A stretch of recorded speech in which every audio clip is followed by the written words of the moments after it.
हर मनुष्य अपने पूर्वजों का ऋणी होता है। उनके ही कारण हमारा अस्तित्व है।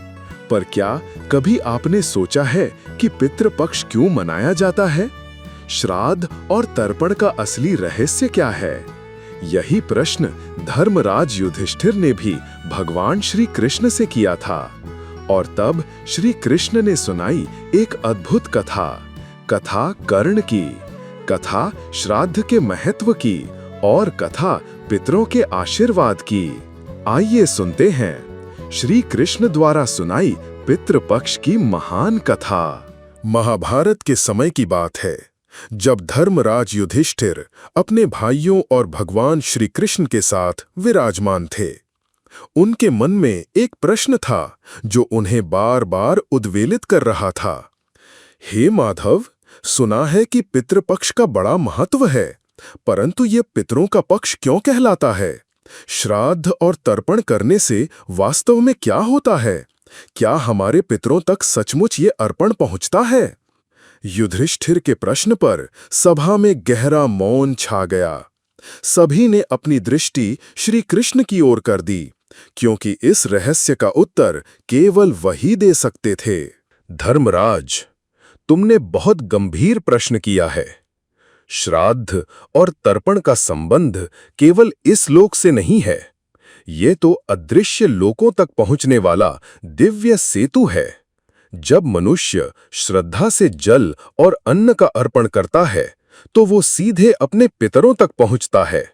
पितर तृप्त होकर अपने वंशजों को आशीर्वाद देते हैं, और यही आशीर्वाद उनके जीवन से संकट दूर करता है। युधिष्ठिर ध्यानपूर्वक श्री कृष्ण के वचनों को सुन रहे थे, लेकिन उनके मन में एक और शंका उठी। क्या सचमुच पितर इस अर्पण से तृप्त हो जाते हैं? क्या इसका कोई प्रमाण है? युधिष्ठिर के मन की शंका को भांपकर भगवान श्री कृष्ण ने एक कथा सुनानी शुरू की। ये कथा थी महावीर कर्ण की। धर्मराज, कर्ण को तुम भली भांति जानते हो। वह दानवीर था, जिसने कभी किसी याचक को खाली हाथ नहीं लौटाया।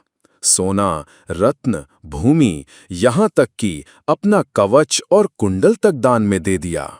लेकिन एक भूल उसने जीवन भर कर दी। उसने कभी भी अपने पितरों के नाम से अन्न और जल का दान नहीं किया। कृष्ण के शब्दों से सभा स्तब्ध रह गई। कर्ण जैसा महान दानी, फिर भी कुछ अधूरा। युद्ध के बाद जब कर्ण स्वर्गलोक पहुंचा, तो वहां उसे सोने और रत्नों से सजे महल तो मिले, परंतु जब भोजन का समय आया तो उसके सामने केवल सोना और आभूषण रखे गए। कर्ण ने आश्चर्यचकित होकर देवताओं से पूछा, मुझे अन्न क्यों नहीं दिया जाता? तब देवताओं ने उत्तर दिया, हे कर्ण, तुमने जीवन भर सोना रत्न तो दान किया, लेकिन अपने पितरों के लिए कभी अन्न दान नहीं किया। अब तुम्हें वही फल मिल रहा है। कर्ण को अपनी गलती का एहसास हुआ। उसने विनम्र होकर देवताओं से प्रार्थना की, यदि मुझे जीवन में अन्न दान का अवसर नहीं मिला, तो कम से कम मृत्यु के बाद एक अवसर दीजिए, ताकि मैं अपने पितरों को तृप्त कर सकूं। तब कर्ण को पृथ्वी पर लौटने का अवसर मिला। वह पितृपक्ष के पूरे 16 दिन पृथ्वी पर आया और श्रद्धा से अन्न और जल का दान किया। यही कारण है कि पितृपक्ष में अन्नदान और श्राद्ध को सबसे महान कर्म माना गया है। ये सुनकर युधिष्ठिर की शंका दूर हो गई। उन्होंने समझ लिया कि पितरों की तृप्ति के बिना जीवन का पुण्य अधूरा रहता है। कर्ण की कथा सुनाने के बाद श्री कृष्ण ने युधिष्ठिर को आगे समझाया। अब तक सभी पांडव ध्यानपूर्वक सुन रहे थे। सभा का वातावरण और भी गंभीर हो गया था। हे माधव, अब मैं जान गया हूं कि पितरों के लिए अन्नदान कितना आवश्यक है, किंतु कृपा करके यह भी बताइए, श्राद्ध और तर्पण करने से हमें क्या-क्या फल प्राप्त होता है? धर्मराज, जो मनुष्य पितृपक्ष में श्रद्धा और नियम पूर्वक श्राद्ध करता है, उसके पितर संतुष्ट होकर आशीर्वाद देते हैं। इससे परिवार में सुख शांति बनी रहती है, संतान दीर्घायु और धर्मपरायण होती है, घर में अन्न धन की कभी कमी नहीं रहती, पितर स्वर्ग में तृप्त रहते हैं और वंश की रक्षा करते हैं। परंतु जो व्यक्ति पितृपक्ष की उपेक्षा करता है, उसके जीवन में विघ्न बाधाएं, रोग और दरिद्रता बढ़ती है, क्योंकि असंतुष्ट पितर अशुभ फल दे सकते हैं।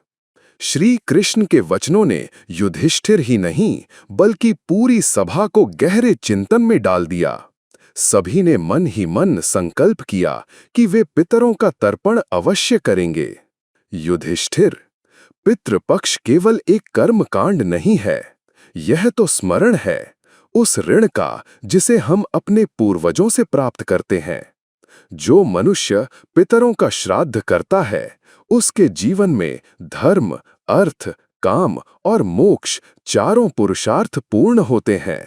इस प्रकार धर्मराज ने श्री कृष्ण से पितृपक्ष का रहस्य जाना और तभी से हर वर्ष आश्विन मास में पितृपक्ष के दिन श्राद्ध और तर्पण करने की परंपरा चली आ रही है। उन्होंने सिखाया कि पितरों की तृप्ति के बिना मनुष्य का पुण्य अधूरा रहता है। कर्ण की कथा हमें यह स्मरण कराती है कि सोना चांदी का दान भले ही महान हो, परंतु पितरों के लिए अन्नदान सबसे श्रेष्ठ है।